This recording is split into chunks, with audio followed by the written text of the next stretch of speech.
सभी छोटे बड़े श्रोताओं को सुनीता भटनागर का प्यार भरा नमस्कार। ऑडियो स्टोरीज के हमारे चैनल कहानी जगत में आप सभी का स्वागत है। हिंदी कहानियों की श्रृंखला में आइए आज सुनते हैं उर्मिला शिरीष जी द्वारा रचित कहानी रोटियां। यह तीसरा दिन था जब वह रोटियां वापस ले जा रही थी। रोटियां बैग में थीं, जिन्हें वह कभी अलमारी में रख चुकी थी, तो कभी टेबल पर, तो कभी हाथ में, लेकिन हर बार कोई आ जाता और वह पैकेट छुपा लेती। उसे अफसोस हो रहा था कि रोटियां सामने रखी हैं और वह रोटियों के लिए उसके आसपास मंडरा रहा है। यहाँ तक कि उसकी क्लास में आकर बार बार झांकता। कभी किसी की फटकार पड़ती और वह दुम दबाकर भाग जाता। उसका आना हवा की तरह होता, बिना किसी आहट के, आवाज के। कई बार तो वह लहर की तरह दिखाई देता, उठी और छपाक से विलीन हो गई। उसका यूं बार बार आना सबको झुंझलाहट से भर रहा था। इतना गंदा, मरियल, बीमार, हड़ीला कुत्ता, पढ़े लिखे, साफ सुथरे, सुंदर, सजे धजे, खिलखिलाते, इठलाते, अपने अपने स्टेटस में जीते प्रदर्शित करते, ज्योतिष के अनुसार प्रतिक्षण कलर कॉम्बिनेशन की वाहवाही लूटते अभिजात्य समाज के बीच क्या कर रहा है ये? पता नहीं ये चपरासी क्या करते रहते। इनसे कुत्ते भी नहीं भगाए जाते, बस अपना अपना ग्रुप बनाकर गप्पे लगाते रहते। कामचोर कहीं के। पूरा बरामदा पॉटी और पेशाब से भरा पड़ा है। एक बार तो वे सब स्टाफ रूम में बंद हो गए थे और इतनी गंदगी मचा दी थी कि घर से फिनाइल और अगरबत्ती लानी पड़ी थी। नगमा ने गुस्से में होंठ बिचकाते हुए कहा था। वो ऐसे ही थोड़ी ना आता है, रंजना ने रहस्य खोलते हुए कहा। तो वो किसी से कुछ मांगने आता है? क्या क्या मांगने आता है? रोटियां। किससे? कौन ये पुण्य कमाने का नाटक दिखाता है यहाँ पर? मैं भी तो सुनूं। मैडम वर्मा। मैडम वर्मा रोज उसके लिए रोटियां लाती हैं। अब उसको आदत जो पड़ गई है बैठे बिठाए खाने की। कामचोर अलाल कहीं का। बैठे बिठाए क्या केवल कुत्ता खा रहा है? मुझे लगता है, यही तो मैं सोचूं कि वह यहाँ क्यों मंडराता रहता है। हम लोग तो कभी घास डालते नहीं। मिसेस सक्सेना ने लिपस्टिक लगे होंठों को मरोड़ते हुए कहा। बेचारा भूखा रहता है, देखती नहीं उसकी हालत। मिसेस भंडारी ने चिक करते हुए सहानुभूति दिखाने का अवसर न जाने दिया। हालत की बात तो ठीक है, पर कॉलेज के भीतर ये सब आप जानती हैं ना, कुत्तों की आदतें। मिसेस वर्मा को आते देखकर नगमा ने कहा। कुत्तों की आदतें या कुत्ते समाज की? रोटियां मैं अंदर थोड़े ना डालती हूँ, बाहर मैदान में जाकर देती हूँ, मिसेस वर्मा ने सफाई देते हुए कहा। बाद में उन्हें लगा कि वे सफाई क्यों दे रही हैं। यह समूची सृष्टि ही परस्परता के सिद्धांत पर चल रही है। जीव, जगत, ब्रह्मांड, फिर इस छोटे से प्राणी के पीछे सब लोग हाथ धोकर क्यों पड़े? उन्हें आज इन सभी वाक योद्धाओं ने आड़े हाथों ले लिया था, लेकिन घूमता तो वह यही है, सुबह से शाम तक यहीं पड़ा रहता है। यहाँ मत डाला करिए, मिसेस सक्सेना बोली। गंदगी फैलाता है। वैसे ही तो हम लोग गंदगी से परेशान रहते हैं। कभी पानी नहीं तो कभी सफाई नहीं होती, ऊपर से इनका झमेला। उन सब की बातें सुनकर मिसेस वर्मा की हिम्मत टूट गई। उनके सामने ही आने जाने वालों ने उसे दुत्कार कर भगा दिया था। वह दुम दबाए, डरा सहमा, पीछे मुड़ मुड़कर देखता भागता जा रहा था। वे मन महसूस कर रह गई थी। उसके पक्ष में एक शब्द नहीं बोल सकी थी। यही उनकी कमजोरी है कि वे कभी भी सत्य का पक्ष खुलकर नहीं ले पाती हैं, वरना कितने तर्क हैं उनके पास। कुत्ता अपने समूह के साथ रहकर भी अलग थलग रहता था। कुत्तों के समाज ने भी उसे दुत्कार दिया था। उसकी हैसियत सेवक से गई गुजरी थी। अन्यथा मोटे ताजे तंदुरुस्त कुत्तों के बीच उसकी इतनी दयनीय हालत क्यों होती? वे सारे काले, गेहुआ, भूरे रंग के देशी कुत्ते धूप सेकते सोए रहते या मस्ती करते आपस में अठखेलियां करते रहते। कभी वे एक दूसरे का मुंह चाटते, तो कभी पंजे उठाकर एक दूसरे को छेड़ते, तो कभी खुलेआम प्रेम करते, तो कभी लंबी दौड़ लगाकर मुड़कर देखते और फिर दौड़ लगा देते। सारी धरती उन्हें अपनी लगती और सारे लोग आत्मीय। ऐसा नहीं था कि चपरासियों ने उन सबको डंडों से मारकर भगाया ना हो, पर उनका आना सतत जारी रहता है। कैंटीन से निकली झूठन और खाने वालों से छोड़ा गया अन्न उन्हें यहाँ खींच लाता था। बेशर्मों की तरह वे डांट दुत्कार खाकर भी यहीं जमे रहते। पर यह कुत्ता तो मात्र हड्डियों का ढांचा था। उसकी पसलियां गिनी जा सकती थीं। उसका काला मुंह सूख कर चपटा हो गया था। सीकियां पांव और बाहर निकली आंखें देखकर लगता था कि वह मौत के मुंह से निकल कर आ रहा है और कभी भी मौत के मुंह में जा सकता है। ताकतवर कुत्तों का समूह उसे कभी भी कोई चीज खाने ही नहीं देता था।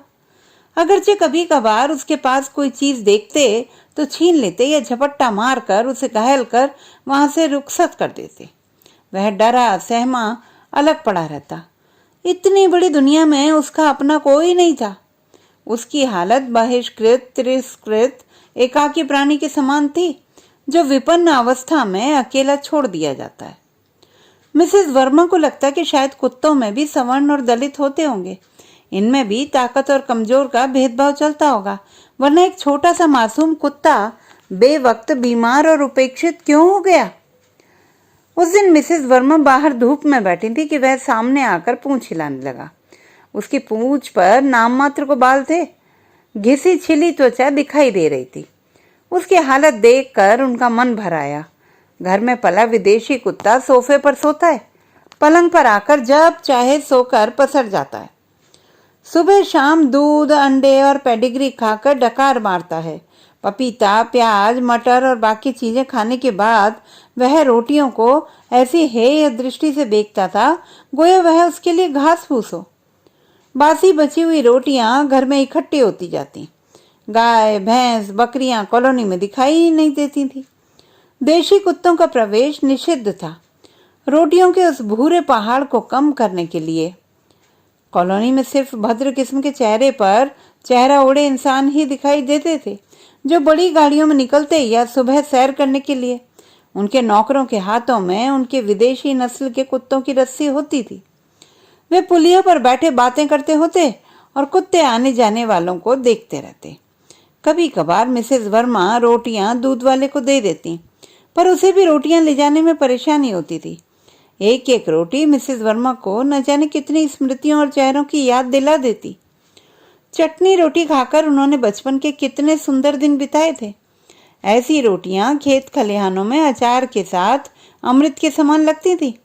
रोटी का एक एक टुकड़ा अमूल्य होता था। उनसे बचता तो गाय भैंसों को दे दिया जाता। गाय भैंसों से बचता तो कुत्ते बिल्लियों को उस पर अधिकार करने दिया जाता। कुत्ते बिल्लियों से बचता तो गुड़ शक्कर मिलाकर चींटियों के काम आता। उनसे भी बचता तो दिन भर कलरव करने वाले परिंदों के काम आता। पर यहाँ तो इन रोटियों की कोई कद्र ही न थी। गोल गोल सफेद सुंदर इन रोटियों की। मिसेस वर्मा को आश्चर्य होता है कि जिन रोटियों ने क्रांतियां करवाई, जिन रोटियों ने युद्ध करवाया, जिन रोटियों के लिए इंसान रात दिन मरता खपता है, जिन रोटियों के लिए चोरी होती है, मालिक गिनकर रोटियां देता है, उन रोटियों को लोग यूं फेंक देते हैं। तब मिसेस वर्मा को लगा कि जिसको सबसे ज्यादा जरूरत है उसको क्यों न खिलाई जाए। उस बीमार भूखे मरगुल्ले कुत्ते के लिए ये रोटियां प्राणदायक सिद्ध होंगी। वे अपने टिफिन के साथ 4 रोटियां रख लेती। एक दिन उन्होंने सब के सामने रोटियां डाल दी। देखती क्या है, मरियल कुत्ता डरता सहमता आसपास देखता सूंघता उन रोटियों की तरफ बढ़ा चला आ रहा है। वह यूं चल रहा था गोया युद्ध के मैदान में सिपाही दुश्मनों का पीछा करते हुए बढ़ता है। साथ ही दबंग कुत्तों का डर तो था ही, उसे लोगों का भी डर था जो बार बार पत्थर मारकर उसे भगा देते थे। उसके मैले कुचैले बीमार शरीर को देखकर घिन करते थे, थूकते थे। देखो तो कितना दुबला है, बेचारे को कोई खाने को नहीं देता। जो मिलता है सो दूसरे कुत्ते छीन लेते। कमजोर और गरीब तो हर जगह मारे जाते हैं, चाहे इंसान हो या जानवर। मिसेस बख्शी ने अफसोस जताते हुए कहा। कुत्ते ने चुपके से आकर पहले एक रोटी उठाई और इतनी तेजी के साथ भागा मानो किसी ने उसके सामने बंदूक की नाल तान दी हो। पर क्षणों के बाद ही वह लौट आया। इस बार उसने दूसरी रोटी उठाई और झाड़ियों में जाकर छुपा दी। तीसरी रोटी भी वह बरामदे में कहीं छुपा कर आया था, यानी वह अपने लिए दिन भर की व्यवस्था कर रहा था। चौथी रोटी उसने वहीं मैदान में बैठकर मजे से खाई। वह रोटी खाता जाता था और आसपास सतर्क निगाहों से देखता जाता था। रोटी खाते समय उसके चेहरे पर, उसकी आंखों में असुरक्षा का भाव अलबत्ता साफ नजर आ रहा था। पर थोड़ी देर बाद ही वह पूंछ हिलाता हुआ मिसेस वर्मा के सामने आ खड़ा हुआ। उसकी आंखों में कृतज्ञता का भाव था, भूख शांत होने के बाद की तृप्ति। उसने अंगड़ाई ली और धूप में पांव पसार कर लोट लगाने लगा, गोया कह रहा हो, अब मैं भी ताकतवर बनूंगा, मेरा भी कोई अपना है। यह क्रम चल निकला था। मिसेस वर्मा 2-4 रोटियां ले आती, कुत्ता उसी तरह से रोटियां यहाँ वहां ले जाकर छुपा देता। उसका स्नेह और कृतज्ञता का भाव मिसेस वर्मा के प्रति बढ़ता जा रहा था। वह उनके आने की प्रतीक्षा करता, उनके आने पर पीछे पीछे चलकर अपनी प्रसन्नता जताता। पर दूसरी तरफ एक अलग ही चर्चा चल निकली थी। सीढ़ियों पर, बरामदे में, क्लासरूम में या कहीं भी गंदगी देखकर हर कोई उसी मरगिल्ले कुत्ते को दोषी ठहराता था, उसे कोसता, गालियां देता, घिन करता। आपको बताऊं, सुखदा ने बाहर देखते हुए कहा, असल में मिसेस वर्मा ने इसको लपका लिया है। वो रोटियां लेकर आती हैं, दया दिखाती हैं, इसलिए ये उनके पीछे पड़ा रहता है। यह कोई दया दिखाने की जगह है? दया दिखानी है तो ले जाओ अपने घर, वहीं रखो, करो सेवा। मारे दुर्गंध के बैठा भी नहीं जाता। पर सुखदा, यही एक कुत्ता तो नहीं है ना? 7-8 कुत्तों का ग्रुप है, पर अंदर तो वही आता है। देखा कितना चालाक है, रोटियां छुपा कर रखता है। इसे चालाकी नहीं कहते, मजबूरी कहते हैं सुखदा। छीना झपटी में उसे कुछ नहीं मिलता। हर प्राणी अपने को जिंदा रखने के लिए हाथ पांव मारता है, पर स्टाफ रूम में या क्लासरूम में कुत्तों का आना, छी छी। मिसेस भंडारी ने मुंह बनाते हुए कहा, मैडम को बताना चाहिए, इतनी सी बात नहीं है ये। इधर कुत्ते की सेहत में सुधार आता जा रहा था। उसके पांवों और शरीर पर मांस की परत दिखने लगी थी, चेहरा भी भरने लगा था, यानी सूखी बासी रोटियां उसके शरीर को लग गई थी। मैडम, आपको प्रिंसिपल मैडम ने बुलाया है। दूसरे दिन चपरासी ने आकर कहा, आती हूँ। जब वह प्राचार्य के कक्ष में पहुंची तो मैडम फाइलों पर साइन कर रही थी। मैडम के चेहरे पर गुस्से के भाव थे। हालांकि उनकी बातों में कहीं कोई ऐसी बात न होती थी जो आहत या अपमानित करती हो, पर आज उनके तेवर बदले हुए थे। मैडम, आपने बुलाया? बैठो। जी। आपके खिलाफ शिकायतें आई हैं? क्या शिकायतें? कैसी शिकायतें?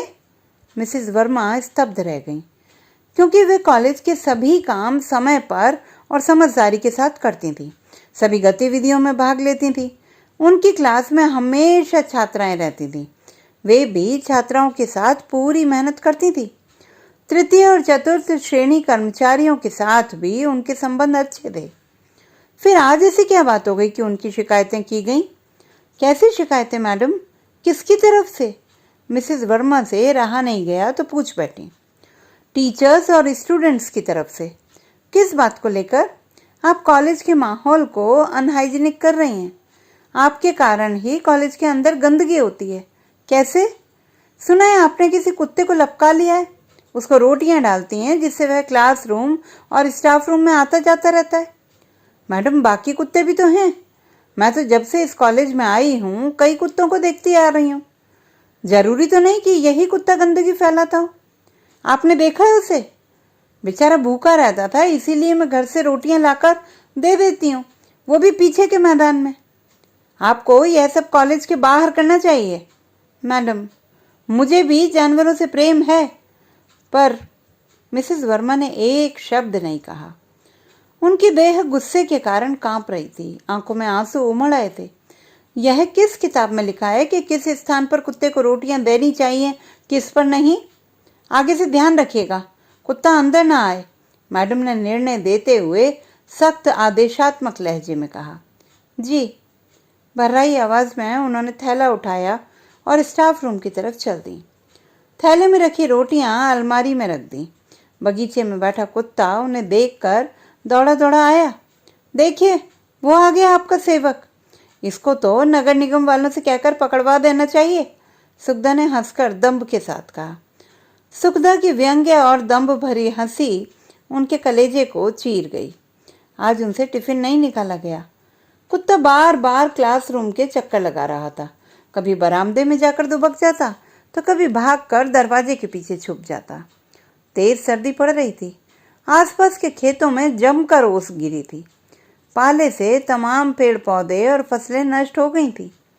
कॉलेज के परिसर में लोग गर्म कपड़ों से लदे, सिर पर टोपियां लगाए, कान बांधे, गले में स्कार्फ डाले, दास्ताने पहने धूप सेक रहे थे, या चाय पी रहे थे, या गप्पे लगा रहे थे। उन सब के बीच मिसेज वर्मा को यह दुबला पतला कुत्ता दिखाई नहीं दिया। मिसेज वर्मा ने चारों तरफ निगाहें दौड़ाई। वे पीछे वाले भवन में भी गईं, फिर लाइब्रेरी में, उसके ऊपर वाले कमरों में, पूरे भवन की सीढ़ियों के नीचे, कमरों के भीतर, दरवाजों के पीछे, झाड़ियों के बीच, कचरे के कंटेनर में, यहाँ तक कि कॉलेज के बाहर तक वे उसे खोज आईं, पर सेवक नहीं दिखा। कहाँ चला गया? क्यों नहीं आया? क्या नगर निगम वाले पकड़ कर ले गए, या मेरे डांटने पर कहीं चला गया? बुरा मान गया होगा, मान भी सकता है। घर का डॉगी कितनी जल्दी नाराज हो जाता है, मुंह लटकाकर आंखों में आंसू भरकर पसर जाता है।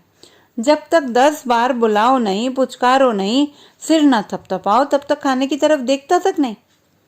अपने सहजातीय कुत्तों से कैसी कैसी बातें करता है। उसकी भाषा समझने का प्रयास हर बार निष्फल ही रहता। तभी उन्हें चपरासी आता दिखा। शाहिद? जी मैम। वह कुत्ता दिखा? कौन सा? वह सूखा साका? नहीं मैडम, 2 दिन से दिखाई नहीं दिया। बीच में तो थोड़ा ठीक हो गया था, शाहिद ने लापरवाही से कहा। जरा ढूंढो तो। उनकी बेचैनी बढ़ती जा रही थी। देखता हूँ मैडम। 15-20 मिनट बाद मिसेज वर्मा देखती क्या है कि शाहिद सेवक को एक बोरे पर रख कर घसीटता हुआ चला आ रहा है। क्या हुआ? मर गया। मर गया? कैसे? भूख के कारण। देख नहीं रही, उसकी अंतड़ियां तक निकल आई हैं। उन्होंने पास में जाकर देखा। कुत्ते की देह अकड़ गई थी। उसकी पसलियां पहले की तरह गिनी जा सकती थीं। उसकी खुली आंखें पथरा गई थीं। जबड़ा ऐंठ गया था, पेट पिचक गया था। बेचारे को किसी ने कुछ खाने को नहीं दिया होगा। जानवर तो इंसानों की झूठन पर ही पल जाते हैं। पर कहता हुआ शायद घसीटता हुआ उसे बाहर ले जा रहा था, और वे थैले में रखी रोटियों को मसोसते हुए वहीं खड़ी रह गईं, निस्पंद, निस्तब्ध सी। उन्हें सुखदा सहित स्टाफ रूम में बैठी कई महिलाओं की सामूहिक हंसी सुनाई दी, जो कह रही थी, चलो छुटकारा मिला। उसको देखकर ही घिन लगती थी, पर अब मिसेस वर्मा के कुत्ते प्रेम का क्या होगा? तो दोस्तों, ये थी हमारी आज की कहानी। आपको कैसी लगी कमेंट बॉक्स में लिखना ना भूलें। चैनल को सब्सक्राइब करें, लाइक करें और मित्रों के साथ शेयर करें।